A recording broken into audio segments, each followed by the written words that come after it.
सियावर रामचंद्र भगवान की जय। हे प्रभु, ईश्वर और जीव का भेद भी सब समझाकर कहिए, जिससे आपके चरणों में मेरी प्रीति हो और शोक मोह तथा भ्रम नष्ट हो जाए।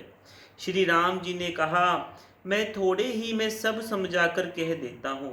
तुम मन चित्त और वृद्धि से लगाकर सुनो। मैं और मेरा, तू और तेरा, यही माया है जिसने समस्त जीवों को वश में कर रखा है। इंद्रियों के विषयों को और जहाँ तक मन जाता है, हे भाई, उस सब को माया जानना। उसके भी एक विद्या और दूसरी अविद्या, इन दोनों भेदों को तुम सुनो। एक दुष्ट है और अयंतन दुख रूप है, जिसके वश होकर जीव संसार रूपी कुएं में पड़ा हुआ है। और एक जिसके वश में गुण है और जो जगत की रचना करती है, वह प्रभु से ही प्रेरित होती है। उसके अपना बल कुछ भी नहीं है। ज्ञान वह है जहाँ मान आदि एक भी दोष नहीं है, और जो सब में समान रूप से ब्रह्मा को देखता है, उसी को परम वैराग्यवान कहना चाहिए, जो सारी सिद्धियों को और तीनों गुणों को तिनके के समान त्याग कर चुका है। जिसमें मान, दंभ, हिस्सा, टेढ़ा भाव, अभाव, अपवित्रता, अस्थिरता, मन का, इंद्रियों के विषय में आस्कित अहंकार, जन्म मृत्यु, ये 18 ना हो और नित्य अध्यात्म आत्मा में स्थित तथा तत्व ज्ञान के अर्थ परमात्मा का नित्य दर्शन हो, वही ज्ञान कहलाता है। जो माया को, ईश्वर को और अपने स्वरूप को नहीं जानता, उसे जीव कहना चाहिए। जो कर्म अनुसार बंधन और मोक्ष देने वाला, सबसे परे और माया का प्रेरिक है, वह ईश्वर है। धर्म के आचरण से वैराग्य और योग से ज्ञान होता है, तथा ज्ञान मोक्ष का देने वाला है, ऐसा वेदों ने कहा है। और हे भाई, जिसमें शीघ्र ही प्रसन्न होता हूँ, वह मेरी भक्ति है, जो भक्तों को सुख देने वाली है। वही भक्ति स्वतंत्र है, उसको दूसरे साधन का सहारा नहीं है। ज्ञान और विज्ञान तो उसके अधीन है। भक्ति अनुपम इव सुख की मूल है, और वही तभी मिलती है जब संत अनुकल प्रसन्न होते हैं। अब मैं भक्ति के साधन विस्तार से कहता हूँ। यह सुगम मार्ग है, जिससे जीव मुझको सहज ही पा जाते हैं। पहले तो ब्राह्मणों के चरणों में अयंतन प्रीति हो, और वेदों की रीति के अनुसार अपने अपने वर्णशम के कर्मों में लगा रहे। इसका फल फिर विषयों से वैराग्य होगा। तब मेरे धर्म में प्रेम उत्पन्न होगा। तब श्रवण आदि 9 प्रकार की भक्तियां दृढ़ होगी, और मन में मेरी लीलाओं के प्रति अयंतन प्रेम होगा।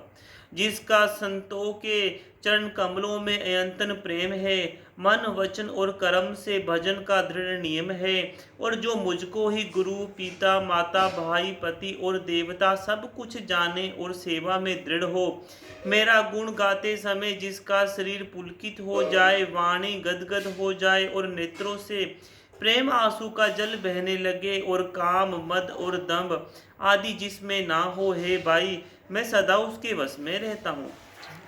जिनको कर्म, वचन और मन से मेरी ही गति है, और जो निष्काम भाव से मेरा भजन करते हैं, उनके हृदय कमल में सदा विश्राम किया करता हूँ। इस भक्ति योग को सुनकर लक्ष्मी जी ने अयंतन सुख पाया, और उन्होंने प्रभु श्री रामचंद्र जी के चरणों में सिर नवाया। इस प्रकार वैराग्य, ज्ञान, गुण और नीति कहते हुए कुछ दिन बीत गए। सर्प शूर्पणखा नामक रावण की एक बहना थी, जो नगर के समान भयानक और दुष्ट हृदय की थी। वह एक बार पंचवटी में गई और दोनों राजकुमारों को देखकर विकल काम से पीड़ित हो गई। काकप सुंडी जी कहते हैं, हे गुरुड़ जी, शूर्पणखा जैसी राक्षसी धर्म ज्ञान शून्य का मंद है। क्षत्रिय मनोहर पुरुष को देखकर चाहे वह भाई, पिता, पुत्री हो, विकल हो जाती और मन को नहीं रोक सकती। जैसे सूर्यकांत मणि सूर्य को देखकर द्रवित हो जाती है। वह सुंदर रूप धरकर प्रभु के पास जाकर और बहुत मुस्कुराकर वचन बोली, ना तो तुम्हारे समान कोई पुरुष है, ना मेरे समान क्षत्रिय। विधाता ने यह संयोग बहुत विचार कर रचा है। मेरे योग्य पुरुष जगत भर में नहीं है। मैंने 3 लोगों को खोज देखा, इससे मैं अब तक कुमारी रही। अब तुमको देखकर कुछ मन माना है। सीता जी की ओर देखकर प्रभु श्री रामचंद्र जी ने यह बात कही कि मेरा छोटा भाई कुमार है। तब वह लक्ष्मण जी के पास गई। लक्ष्मण जी उसे शत्रु की बहन समझकर और प्रभु की ओर देखकर कोमल वाणी से बोले, हे सुंदरी सुन, मैं तो उनका दास हूँ, मैं पराधीन हूँ, तुम्हें सबिता सुख ना होगा। प्रभु समर्थ हैं, कौशलपुर के राजा हैं, वे जो कुछ करे उन्हें सब भोगता है। सेवक सुख चाहे, भिखारी समान चाहे, व्यासीन धन चाहे और व्यभिचारी शुभ गति चाहे, लोभी यश चाहे और अभिमानी चारों फल, अर्थ धर्म काम मोक्ष चाहे, तो ये सब प्राणी आकाश को दोहकर दूध लेना चाहिए। वह लौट कर फिर श्री राम जी के पास आई। प्रभु ने फिर उसे लक्ष्मण जी के पास भेज दिया। लक्ष्मण जी ने कहा, तुम्हें वही बरेगा जो लज्जा को तृण तोड़कर अर्थात प्रतिज्ञा करके त्याग देगा, अर्थात जो निप्ट निर्लज होगा। तब वह खिसाई हुई क्रुद्ध होकर श्री राम जी के पास गई और उसने अपना भयंकर रूप प्रकट किया।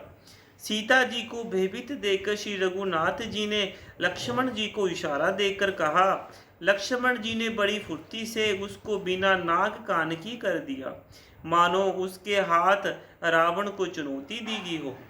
बिना नाग कान के वह विकराल होगी।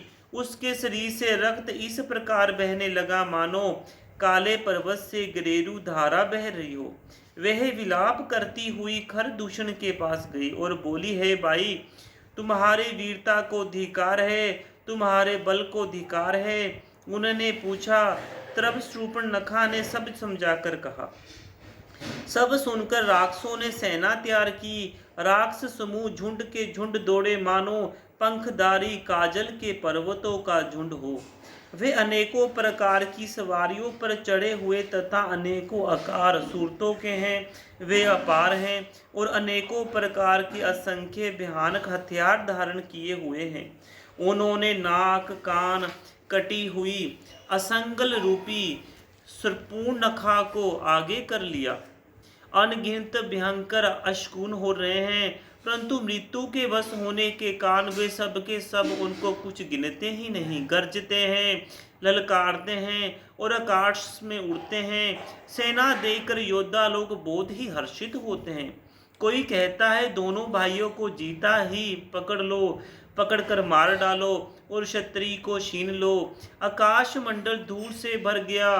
तब श्री राम जी ने लक्ष्मण जी को बुलाकर उनसे कहा, राक्षसों की भयानक सेना आ गई है। जानकी जी को लेकर तुम पर्वत की कंदरा में चले जाओ, सावधान रहना। प्रभु श्री रामचंद्र जी के वचन सुनकर लक्ष्मण जी हाथ में धनुष बाण लिए श्री सीता जी सहित चले गए। शत्रुओं की सेना समीप चली आई है।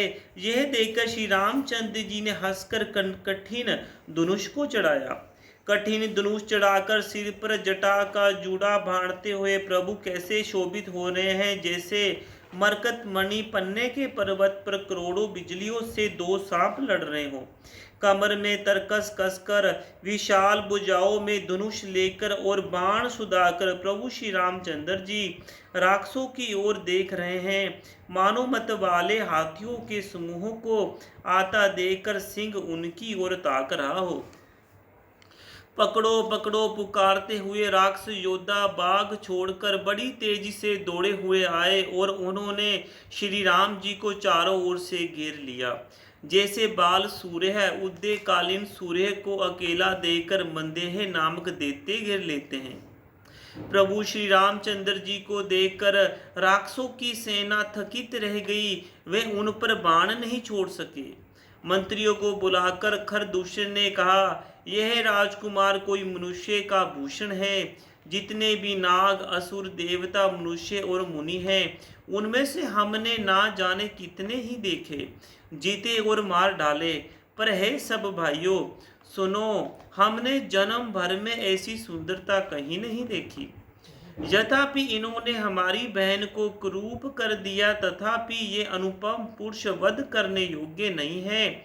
छिपाई हुई अपनी छतरी हमें तुरंत दे दो और दोनों भाई जीते जी घर लौट जाओ। मेरा यह कथन तुम लोग उसे सुनाओ और उसका वचन उत्तर सुनकर शीघ्र ही आओ।